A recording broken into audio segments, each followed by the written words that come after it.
এক গ্রামে লালু নামে এক লোকের হোটেল ছিল। সেখানে শুধু চিকেন ভাত পাওয়া যেত।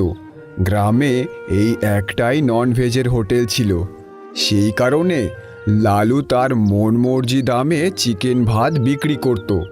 দাদা, তাড়াতাড়ি আমায় 1 প্লেট চিকেন ভাত দেবেন তো। দিচ্ছি, কিন্তু গরম গরম চিকেন ভাত 1 প্লেট 150 টাকা। কি বলেন লালুদা? গতকালই তো 100 টাকায় খেলাম। গতকাল ছিল গতকাল, আজ বাজারে মুরগির দাম বেড়েছে, মশলার দাম বেড়েছে, তাই আমারও মেজাজ বেড়েছে। কিন্তু এত বেশি দাম নিলে গরিব মানুষ খাবে কি করে? গরিব মানুষ চিকেন খেতে আসে কেন? আলু ভর্তা খা গিয়ে। দোকানের কর্মচারী হেসে ওঠে। এইভাবে মানুষের কষ্টের সুযোগ নেওয়া ঠিক না বাবা। ওহে বুড়ো, বেশি জ্ঞান দিও না। এই বাজারে আমার বিরুদ্ধে কথা বলার সাহস কারো নেই। ঠিক তখনই হাতে কোদাল নিয়ে সুরেশ হোটেলের সামনে দিয়ে যাচ্ছিল। লালুদা, একটু কম দাম নিলেই তো মানুষ খুশি হয়। ওই যে এসেছে গ্রামের মহান সাধু। কিরে সুরেশ, তুই জমিতে চাষবাস করিস, আর তুই আমাকে ব্যবসা শেখাবি? আমি শুধু বললাম, মানুষের সাথে ভালো ব্যবহার করলে সম্মান পাওয়া যায়। সম্মান দিয়ে ভাত রান্না হয় না, টাকা লাগে, টাকা। আর শোন, এই বাজারে আমার কথাই শেষ কথা। এইদিকে এক যুবক সেই বাজারে আসে। ছেলেটা এই গ্রামে নতুন ছিল। বাজারটা তো বেশ জমজমাট, কিন্তু লোকটার অহংকার আকাশ ছুঁয়েছে মনে হচ্ছে। সে দোকানের সামনে গিয়ে দাঁড়ায়। 1 প্লেট চিকেন ভাত দিন তো। 150 টাকা আগে দেন। খাবার খেয়ে টাকা পরে দিলে সমস্যা? এখানে লালুর নিয়ম চলে, আগে টাকা পরে খাবার। বিজয় পকেট থেকে টাকা বের করে দেয়। ঠিক আছে, তবে একটা কথা বলি, যে ব্যবসা শুধু ভয় দেখিয়ে চলে সেটা বেশি দিন টেকে না। চারপাশের মানুষ অবাক হয়ে তাকায়। তুমি নতুন এসেছো তাই বেশি কথা বলছো। এই বাজারে আমার সাথে লাগতে এলে মানুষ টিকতে পারে না। দেখা যাবে। লালু রাগে ফুঁসতে থাকে। লোভ আর অহংকারে অন্ধ হয়ে গিয়েছে লালু। কিন্তু সে জানতো না এই বাজারেই এমন একজনের আগমন হয়েছে যে তার অন্যায়ের সাম্রাজ্য কাঁপিয়ে দেবে। হে ভগবান, আমি কোথায় যাই, কি করি? আমার কাছে যা টাকা ছিল সব শেষ হয়ে গেছে। এখন 1 টাকাও নেই আমার কাছে। আর তার ওপর আমার খুব খিদে পাচ্ছে। 2 দিন হলো কিছু খাইনি। আমি কি করে জানবো যে আমায় একদিন এই দিনও দেখতে হবে? বিজয় হাঁটতে হাঁটতে গ্রামের ক্ষেতের পাশ দিয়ে যাচ্ছিল। পাশে জমিতে একটা ছেলে কাজ করছিল। দাদা, বলছি, আপনি আমায় কিছু খেতে দিতে পারেন? 2 দিন কিছু খাইনি, খুব খিদে পেয়েছে। আরে ভাই, তোমারে দেখে মনে হচ্ছে তুমি খুব ক্লান্ত। আসো আসো, পাশের গাছের নিচে বসি। তারপর দুজন পাশে গাছের নিচে বসে। কাজ করছিল যে সে ছিল সুরেশ। সুরেশ সরল মনের মানুষ ছিল। দেখো ভাই, আমার কাছে সাইডে রুটি আছে, আর সাথে মা লঙ্কার চাটনি দিয়েছে। তোমার যদি সমস্যা না থাকে আমরা 2 জন এটা ভাগ করে খাইতে পারি। বিজয় খাবার দেখে খুশি হয়ে যায়। আরে দাদা, যাই হোক, আমার খুব খিদে পেয়েছে, দাও তাড়াতাড়ি আমায়। তারপর দুজন রুটি আর লঙ্কার চাটনি খেতে শুরু করে। ওরা দুজনেই খুব ক্ষুধার্ত ছিল, তাই খুব তাড়াতাড়ি রুটিগুলো শেষ করে ফেলে। তুমি তো এই গ্রামের না, কোথা থেকে আইছো? আর তোমার নাম কি? বিজয় নাম আমার, আর এখনকার মতো আমার কেউ নেই। আর তোমার অনেক অনেক ধন্যবাদ আমাকে খাবার খাওয়ানোর জন্য। তাইলে তুমি কোথায় থাকতেছো? বিজয় কিছু না ভেবেই সোজা বলে, এখন তো আমার কাছে না থাকার জায়গা আছে না খাবার জায়গা আছে। যদি তুমি তোমার সাথে থাকতে দাও তাহলে অনেক সাহায্য হয়। আমি তো একজন গরিব কৃষক। তোমার সমস্যা না থাকলে তুমি আমার ছোট্ট ঘরে থাকতে পারো, কিন্তু হ্যাঁ, খাবারের জন্য তোমার এই কিছু করতে হবে। দুজনে এই সব কথা বলে সুরেশের বাড়ি চলে যায়। সুরেশ তার মায়ের সাথে থাকতো। সুরেশদেরকে দেখে সুরেশের মা বলে, তোমার সাথে এটা কে? কোথা থেকে নিয়ে আসলে একে? মা, ও বিজয়। ও খুব ক্ষুধার্ত ছিল। আমার টিফিনটা আমি আর ও ভাগ করে খাইছি। ওর কোনো থাকার জায়গা নাই, তাই আমি ওরে আমাদের বাড়িতে নিয়ে আসলাম। এটা তো ঠিক আছে বাবা, কিন্তু আমাদের কাছে আমাদেরই খাবারের টাকা নেই। আমরা অন্য কাউকে কি করে খাওয়াবো? মা, একজন অতিথি আইছে, তার সামনে এইরম বইল না। বিজয় তাদের কথা শুনে বুঝতে পারে যে তাদের পরিস্থিতি খুব খারাপ ছিল। মা, আমরা বাজারের দিকে ঘুরে আসি। তারপর সুরেশ আর বিজয় বাইরে বেরিয়ে যায়। সুরেশ ভাই, তোমার মা এরকম কেন বলছিল? যদি তোমার টাকার এতই সমস্যা, তাহলে তুমি চাষবাস কেন করছো? ভাই, কি বলবো আর, এক সময় আমার মায়ের খুব শরীর খারাপ হয়েছিল, যার জন্য আমি গ্রামের প্রধানের কাছ থেকে কিছু টাকা ধার নিছিলাম। তারপর আমি ওই টাকা শোধ করতে পারি নাই, তাই আমি ওনার ক্ষেতে কাজ করতেছি। যা ধার ছিল সব কাজ কইরে শোধ করব। সুরেশের কথা শুনে বিজয় সব কিছু বুঝে যায়। আরে, তাহলে তুমি কিছু ব্যবসা করো না কেন? এত লোক ছোট ছোট ব্যবসা করছে, তোমার চাষবাস থেকে ভালো কামাই হবে ব্যবসাতে। আমার কাছে এত টাকা নাই। যা টাকা কামাই করি তার বেশিরভাগটাই প্রধান নিয়ে নেয়, আর যা টাকা বাইসে থাকে সেই দিয়ে আমার আর আমার মায়ের কোনো রকমে পেটটা চলে। তারপর দুজনে গ্রামে ঘুরতে থাকে। তারা বাজারে যায়। বাজারে অনেক খাবারের দোকান ছিল, কিন্তু সব থেকে বেশি ভিড় লালুর হোটেলেই ছিল, কেননা লালু একাই চিকেন কারি বিক্রি করত। আরে সুরেশ, এত খাবারের দোকান দেখলাম, কোথাও এত ভিড় ছিল না। ওইখানে এত ভিড় কেন? ওখানে কি বেচছে যার জন্য এত ভিড়? এটা তো লালুর হোটেল। লালু আমাদের গ্রামের খুব অহংকারী এক লোক। ও একাই চিকেন ভাত বিক্রি করে, এই জন্যই লোকেদের ভিড় সব সময় থাকে ওর হোটেলে। আরে, গ্রামবাসীদের চিকেন যখন এতই ভালো লাগে, তাহলে অন্য কেউ চিকেনের হোটেল কেন খুলছে না? কি কইরে খুলবে? ওই যে লালু, ও শয়তান লোক। যদি কেউ সাহস কইরে চিকেন বা মটনের হোটেল খোলে, তাইলেও কিছু না কিছু কইরে সেটা বন্ধ কইরেই দেয়। দুজনে এই রকম কথা বলে সেখান থেকে চলে যায়। তারপর তারা বাড়ি ফিরে আসে। রাতে যখন তারা খাবার খাচ্ছিল, শোন বাবা, মাস হতে চললো, কাল কিছু টাকা প্রধানের কাছ থেকে নিয়ে আসিস। ঠিক আছে মা, আর কিছু টাকা চেয়ে নেব ওনার থেকে। সুরেশ, তোমার যদি কোনো অসুবিধে না থাকে, আমি কি কালকে তোমার সাথে প্রধানের বাড়ি যেতে পারি? ঠিক আছে ভাই, কাল তুমি আমার সাথে প্রধানের বাড়ি যেও। তারপর সুরেশ আর বিজয় শুয়ে পড়ে। পরদিন সকাল, লালুর দোকানে ভিড় ছিল। লোকেরা মজা নিয়ে চিকেন কারি খাচ্ছে।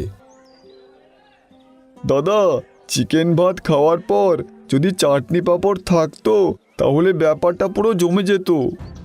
এ কি, এটা বাড়ি পেয়েছেন নাকি? একে তো 150 টাকায় চিকেন ভাত খাওয়াচ্ছি, তার উপর চাটনি পাঁপড় চাইছেন? এইদিকে সুরেশ আর বিজয় প্রধানের বাড়ি রওনা করেছে। এসো এসো সুরেশ, কি ব্যাপার? ক্ষেতের সব কাজ ঠিকঠাক হচ্ছে তো? হ্যাঁ প্রধান মশাই, কাজ ঠিকঠাক চলতেছে। আমি বলতে আসলাম যে এই মাসে কিছু টাকা যদি পাওয়া যেত। একে তো তুমি আমার থেকে টাকা ধার নিয়ে রেখেছো, আর তুমি যা কাজ করো তাতে তো আমার টাকা শোধ হবে না, আর তুমি আরও টাকা চাইছো। প্রধান মশাই, আমি তো আপনার এখানেই কাজ করি। আপনি যা টাকা দেন ওই টাকাই। আমি এর থেকে বেশি টাকা আর কোথায় পাবো যে আপনার টাকা শোধ করব? যত টাকা তুমি কাজ করে কমিয়েছিলে, সুদের ওপর সুদ লেগে আবার সেই টাকা বেড়ে গেছে। আমার মনে হয় না তুমি কখনো তোমার টাকা শোধ করতে পারবে। পরিষ্কার বলছি, শোনো সুরেশ, যদি তুমি 1 মাসের মধ্যে ধারের সব টাকা শোধ না করো, তাহলে আমি তোমার বাড়ি জমি সব নিয়ে নেব। প্রধান মশাই, আমায় ক্ষমা করুন। আমি এত তাড়াতাড়ি আপনার টাকা কি কইরে শোধ করব? আমারে আর একটু সময় দিন। অনেক সময় তোমায় দিয়েছি, আর না, 1 মাস আছে। তুমি যা করার করতে পারো, কিন্তু আমার 1 মাসের মধ্যে 30,000 টাকা লাগবেই। তারপর সুরেশ সেখান থেকে উদাস হয়ে চলে আসে। ভাই তুমি ভেঙে পড়ো না, সব ঠিক হয়ে যাবে। কি করে ঠিক হবে ভাই? আমি এত টাকা কোথা থেকে আনবো? আমার তো চাষ করেই সময় চলে যায়। চাষ করে তুমি এত টাকা কামাতে পারবে না, আমাদের অন্য কিছু করতে হবে। দেখো, আমার কাছে একটা বুদ্ধি আছে। আমি যবে থেকে এই গ্রামে এসেছি তবে থেকে দেখছি তোমার এই গ্রামে চিকেন ভাতের হোটেলে খুব ভিড় থাকে। যদি আমরা কিছু কইরেও চিকেন ভাতের দোকান দিই, তাই হলে ওই লালু বন্ধ করে দেবে। আরে আমরা কপি করব তবে না বন্ধ করবে? আর ও তো অনেক বেশি দামে বিক্রি করে ওর চিকেন ভাত। লোকেরা খেতে পারছে না, তাই অনেকে না খেতে পেরে চলে যাচ্ছে। আর গ্রামে চিকেন কারির একটাই দোকান। কিন্তু তোমার মাথায় কি চলতেছে সেটা তাড়াতাড়ি বলো। চিকেন পরোটা, আমরা চিকেন পরোটার দোকান দেব। বাহ, এইটা তো বেশ ভালো বুদ্ধি। চিকেন পরোটা, গ্রামবাসীরা এত চিকেন খায়, এখন যদি আমাদের দোকানও হয় তাহলে আমরাও ভালো কামাই করব আর তাড়াতাড়ি প্রধানের সব টাকা শোধ করতে পারবো। তাহলে এটাই পাক্কা হয়ে গেল, কাল থেকেই আমরা চিকেন পরোটা বিক্রি করব। আমাদের ঠেলা এই গ্রামে সব থেকে স্পেশাল ঠেলা হবে। কিন্তু ভাই, আমাদের কাছে এত টাকা কোথা থেকে আসবে? ঠেলা কিনতে হবে, রান্নার সব জিনিসপত্র কিনতে হবে, সেগুলো কোথা থেকে আসবে? চিন্তা করো না, আমার কাছে একটা সোনার আংটি আছে, এটা বেচে দিলেই সব জিনিস হয়ে যাবে। তারপর বিজয় তার সোনার আংটি বের করে সুরেশকে দেখায়। আরে, তোমার কাছে সোনার আংটি কোত্থেকে আসলো? দেখো ভাই, তুমি চিন্তা করো না, এটা আমারই। চলো, এটা বিক্রি করে তারপর দোকানের সব জিনিস কিনে কাজ শুরু করি। দুই বন্ধুর চোখে এখন একটাই স্বপ্ন, তাদের ঠেলা আর প্রধানের সব টাকা শোধ করা। পরদিন সকালেই দুজনে মিলে চিকেন বানাতে শুরু করে। কিছুক্ষণেই তারা চিকেন রান্না করে ফেলে। তারপর তারা ঠেলা সাজিয়ে বাজারে ঠেলা নিয়ে চলে আসে। আসুন আসুন দাদা দিদি, আর খেয়ে যান গরম গরম চিকেন পরোটা। বিজয়ের ডাক আর চিকেনের কথা শুনে কিছু গ্রামবাসী সেখানে আসে। কি বলছো, চিকেনের সাথে পরোটা? বাহ! আরে গ্রামে তো একটাই চিকেন ভাতের হোটেল আছে, ও অনেক বেশি দাম নেয়। তোমরা বলো কত টাকা বেচছো এক প্লেট? দাদা, এক প্লেট 50 টাকা। আরে বাহ, 50 টাকা? তাহলে দাও আমাদের এক প্লেট করে। সুরেশ তাড়াতাড়ি প্লেট সাজিয়ে তাদের দিয়ে দেয়। লোকগুলো খেতে শুরু করে। আরে বাহ ভাই, চিকেনের তো খুব স্বাদ হয়েছে, পরোটা দিয়ে খেতে খুব ভালো লাগছে। সত্যি ভাই, খুব ভালো বানিয়েছো। তাদের কথা শুনে আশেপাশের লোকেরাও আসে। কিছুক্ষণেই তাদের ঠেলায় ভিড় লেগে যায়। দাদা, আমাকে 2 প্লেট দাও। সন্ধ্যা পর্যন্ত ঠেলা পুরো খালি হয়ে যায়। ভাবলাম আমি একটু খাবো, কিন্তু সবই তো শেষ হয়ে গেছে। আজ কামাই তো হলোই, কাল সকালে তুমি সবার আগে খেও, তারপর বেচবো। পরদিন সকালে বাজারে হইচই লেগেছিল, কিন্তু সব থেকে বেশি ভিড় সুরেশ আর বিজয়ের ঠেলার সামনে ছিল। সেখানে লোকেরা চিকেন পরোটার স্বাদ নিচ্ছিল, আর এই দেখে সামনে লালুর সহ্য হচ্ছিল না। কত ভালো আমার হোটেলটা চলছিল, ওরা আমার হোটেল চালাতে দেবে না, ওরা চিকেন পরোটার দোকান দিয়েছে। লালু রেগে সুরেশের ঠেলার দিকে যায়। কি জাদু করেছিস সেই চিকেন পরোটায় যে লোকেরা এত ভিড় লাগিয়ে খাচ্ছে? আমার চিকেন ভাত বাসি হয়ে গেল নাকি? ভালো আর পরিষ্কার বানানো খাবারেই আসল স্বাদ হয় লালুদা। আমাদের চিকেন পরোটায় কোনো জাদু নেই, তোমার চিকেন ভাতের থেকে 2 গুণ কম দামে বিক্রি করছি, মাত্র 50 টাকা। এই জন্যই লোক আসছে। তুমি লোভ কম করে তোমার চিকেন ভাতের দাম কমিয়ে দাও, দেখো লোকেরা আসবে। ওই, তুই খুব কথা বলছিস। সুরেশ, ওই নতুন ছেলেটাকে বুঝিয়ে দে আমি কে। আর হ্যাঁ, খুব তাড়াতাড়ি তোদের এই ঠেলা এখান থেকে উঠাচ্ছি আমি। সৎভাবে কিছু না করো, কিন্তু অন্তত কারো ক্ষতি তো করো না। লালু রেগে নিজের দোকানে চলে যায়। দেখ ভাই, আমি বলছিলাম না, এই লালুদা আমাদের দোকান চালাইতেই দেবে না। ও খুব লোভী লোক, নিজের দোকান ছাড়া আর কাউরে চালাইতে দেয় না। আরে ভাই, তুই চিন্তা করিস না, আমি আছি তো। 2-3 দিনেই অনেক টাকা জমা হয়ে গেছে। আমরা প্রধানের ধারের টাকা সব শোধ করে দেব, তারপর দেখব ওই লালু কি করে। এখন থেকে রোজ সুরেশের ঠেলায় বড় লাইন লাগতো। তার দোকানের চিকেন পরোটার নাম দিন দিন ছড়িয়েই যাচ্ছিল। আর সকাল থেকে সন্ধে হতেই ওদের পরোটা বিক্রি হয়েই যেত। বাহ ভাই বাহ, যে তোমার চিকেন পরোটা একবার খাবে দ্বিতীয়বার না এসে থাকতে পারবে না। তোমাদের চিকেন পরোটায় এত স্বাদ কি করে? কি দাও এতে? আমার ছেলে তো খুব বায়না করছে খাবার জন্য। হ্যাঁ দিই তো, আমাদের বন্ধুত্বের ভালোবাসা দিই এতে। দাদা, আপনার ছেলের জন্য 1 প্লেট চিকেন পরোটা আমাদের তরফ থেকে একদম ফ্রি। আপনারা খুব ভালো, আপনাদের অনেক ধন্যবাদ দাদা। তারপর সুরেশ ওই লোকটাকে চিকেন পরোটার প্যাকেট করে দিয়ে দেয়। এভাবেই কিছুদিন পর ওদের ভালো টাকা জমা হয়েছিল। শোন ভাই, টাকা ভালো জমেছে, এখন আমরা গিয়ে প্রধানের সব টাকা শোধ করে দেব। ঠিক বলছিস, চল যাই, প্রধানের সব টাকা দিয়ে দেব। অনেক কথা বলছিল আমারে, আমি এত তাড়াতাড়ি ওনারে টাকা দিয়ে দেব, উনি তো অবাক হয়ে যাবে। তারপর দুজনে বেরিয়ে পড়ে প্রধানের বাড়ির উদ্দেশ্যে।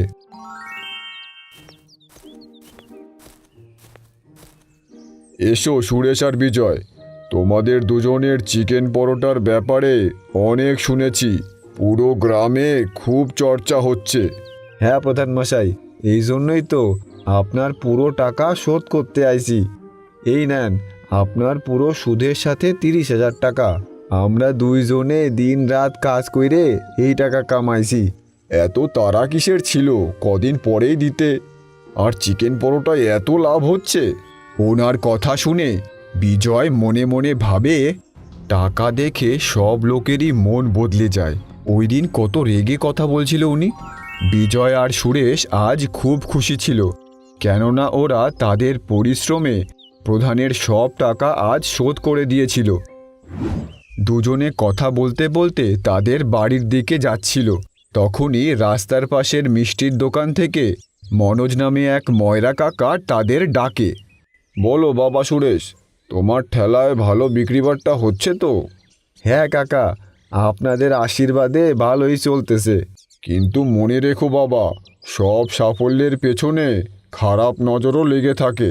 কাকা, আপনি কি বলতে চান?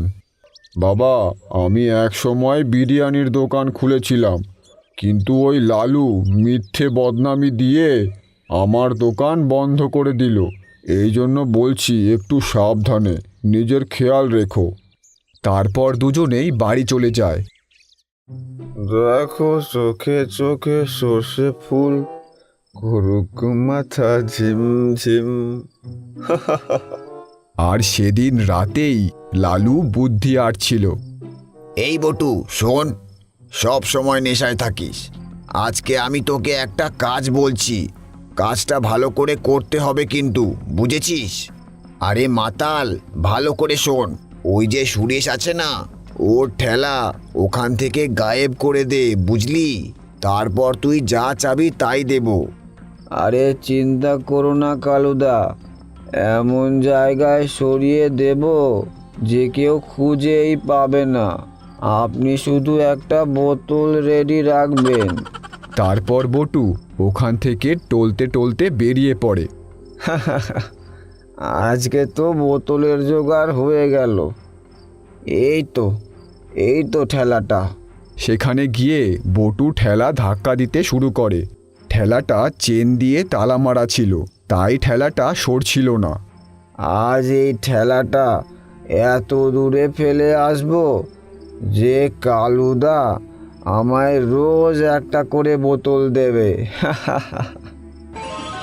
পরদিন বটু লালুর দোকানের সামনে ঘুমিয়েছিল। আরে বটু, তুই রাত থেকে এখানেই আছিস নাকি? একটা কাজ বলেছি, সেটাও ঠিক করে হলো না। হ্যাঁ আরে কালুদা, কি বলছো? ওই সুরেশের ঠেলা তো অনেক দূরে রেখে এসেছি কাল রাতে। আরে মাতাল, ওই দেখ দেখ, ওটা সামনে কার ঠেলা। এইদিকে সুরেশ আর বিজয়ের ঠেলায় খুব ভিড় ছিল। আরে ঠেলা এইখানে কি করে আসলো? আরে আমি সত্যি বলছি সুরেশ দা, আমি তো এইটা অনেক দূর ধাক্কা দিয়ে নিয়ে গেছিলাম। ভুলটা আমারই যে একটা মাতালকে কাজ দিয়েছি। যা, পালা এখান থেকে।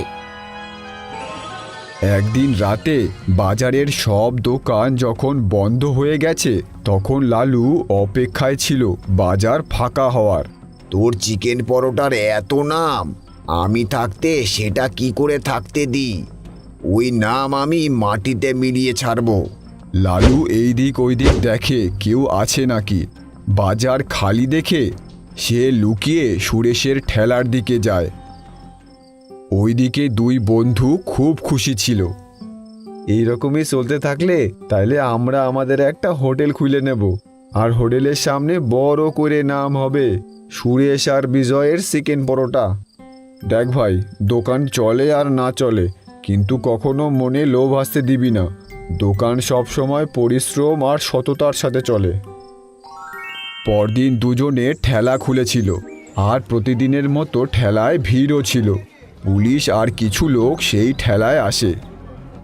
আমি ইন্সপেক্টর দয়া, আমার কাছে অভিযোগ আছে যে আপনি আপনার চিকেন পরোটায় কিছু মিশিয়ে গ্রাহকদের খাওয়াচ্ছেন। কি বলছেন স্যার, এমন কি হলো? আরে ইন্সপেক্টর স্যার, আমিও শুনেছি কোনো সমস্যা আছে ওদের চিকেন পরোটায়। আরে উনি মিথ্যা বলতেছে। আমাদের দোকানের খাবারে আমরা কোনো খারাপ জিনিস মিলাই না স্যার, এইটা কেউ আমাদের ফাঁসাচ্ছে। যতক্ষণ না তল্লাশি না হয় আমরা কিছু বলতে পারবো না। আমাদের ঠেলা পুরো তল্লাশি নিতে হবে। ঠিক আছে স্যার, আপনি তল্লাশি করুন, আমরা কিছু খারাপ করি না, তাহলে ভয় কেন পাবো? হ্যাঁ ঠিক আছে, তোমরা সবাই পেছনে যাও। এইদিকে বাজারে কিছু লোক জড়ো হয়ে যায়। সবাই এই সব ঘটনা দেখছে। তখনই পুলিশ একটা প্যাকেট পায় যাতে কিছু সন্দেহজনক পদার্থ ছিল। এটা কি? আমরা জানি না স্যার, এইটা এখানে কি করে আসলো। ও, এবার বুঝতে পারলাম, এই জন্যই চিকেন পরোটার এত চল। দেখো দেখো গ্রামবাসী, এই দেখো। এইসব দেখে বিজয়ের খুব রাগ হয়। সে লালুর দিকে আঙুল দিয়ে বলে, তুমি খুব লোভী লোক, এগুলো সব তোমার চাল, কেননা তোমার হোটেল তো চলছে না। আরে চোরের জোর গলা, নিজেরা খাবারে ওষুধ মেশাচ্ছিস আর দোষ আমায় দিচ্ছিস। তাদের মধ্যে প্রধান দাঁড়িয়েছিল। সে বলে, হ্যাঁ ভাই, তাই ভাবি এত টাকা এত তাড়াতাড়ি কি করে দিয়ে দিল? যার কাছে ফুটো কড়িও ছিল না সে নিজের ঠেলা খুলে ফেলেছে, আর ঠেলা খুলেই বেশি বিক্রির জন্য ওষুধ দিয়ে খাবার বিক্রি করছিলি। এইসব শুনে গ্রামবাসীরা নিজেদের মধ্যে আলোচনা করতে শুরু করে। তখনই হঠাৎ বিজয় বলে, আমি জানি কে এটা করেছে। হ্যাঁ, আপনি কি জানেন বলুন। ঠিক আছে, এখন আমার কাছে আর কোনো রাস্তা নেই। তারপর বিজয় তার পকেট থেকে একটা কার্ড বের করে আর পুলিশকে দিয়ে দেয়। পুলিশ ওই কার্ড দেখে অবাক হয়ে যায়। আরে, রয়্যাল হোটেলের মালিক বিজয় সিং? কি আপনি শেখর সিংয়ের ছেলে? বিজয় ভাই, সত্যিই তুই হোটেলের মালিক? হ্যাঁ। এইসব শুনে গ্রামের লোকেরা অবাক হয়ে যায়। সব থেকে বেশি তো সুরেশ অবাক হয়েছিল, কেননা এত বড় হোটেলের মালিক এই গ্রামে এসে ঠেলায় কেন কাজ করছে। ও মিথ্যে বলছে, না হলে ও গ্রামে এসে ঠেলা কেন লাগাবে? ও নকল কার্ড বানিয়ে এনেছে। হঠাৎ তখনই গ্রামে এক গাড়ি আসে। সেই গাড়ি থেকে বের হয় এক লোক। উনি ছিল শেখর সিং। ওনাকে দেখে সবাই অবাক হয়ে যায়। আরে স্যার, আপনি এখানে? বাবা, তুমি এখানে? বিজয় বাবা, তোর সময় শেষ হয়ে গেছে। এখন তুই এসে আমাদের হোটেল সামলাতে পারিস। বাবা, আমি আর একদিন এখানে থাকতে চাই। এখানে কিছু কাজ বাকি আছে, সেগুলো সেরে আমি পরদিন বাড়ি ফিরব। ঠিক আছে বাবা, কিন্তু তাড়াতাড়ি আসিস। এই বলে শেখর সিং চলে যায়। এখন সবাই বিজয়কে বিশ্বাস করে যে সে সত্যিই বলছিল। স্যার, বলতে পারবেন এই প্যাকেটে কি আছে? এটা একটা নেশার ওষুধ। এটা খাবারে মিলিয়ে খেলে সেই লোকের ওই খাবারের নেশা হয়ে যাবে। আমি সন্দেহ না, পুরো নিশ্চিতের সাথে বলছি, এটা লালুই করেছে। আগে গ্রামে আরও চিকেন মটনের হোটেল খুলেছিল, সেগুলোও এইভাবেই বন্ধ করেছে ও। এটা মিথ্যে বলছে, এতে আমার কোনো হাত নেই। তুমি কি ভাবো এত বড় হোটেলের মালিক একটা ঠেলা চালাচ্ছে, সেটায় ওষুধ মিশিয়ে বিক্রি করবে? পুলিশ লালুর কথা না শুনে তাকে ধরে নিয়ে যায়। আর এইদিকে সুরেশ এটা ভাবছিল যে বিজয় কেন তার সাথে কাজ করছিল। বিজয়, তুই এত বড় হোটেলের মালিক হয়ে আমার সাথে কাজ কেন করতেছিলি? আরে আমার বাবা অনেক সরল আর উচ্চ মনস্ক মনের মানুষ। ওনার মনে হয়েছে আমি যদি হোটেলের মালিক হয়ে যাই, হোটেল আমি চালাতে পারবো না। এই জন্যই উনি আমার 1 মাসের পরীক্ষা নিল। এখন তুই চিন্তা করিস না, আমি তোর জন্য একটা হোটেল খুলেই এই গ্রাম থেকে যাব। এই জন্যই আমি এখনো আছি। এখন সুরেশ সব বুঝতে পারে। তারপর সে খুশি হয়ে যায়। তারপর গ্রামে বিজয় তাকে এক বড় হোটেল খুলে দেয়।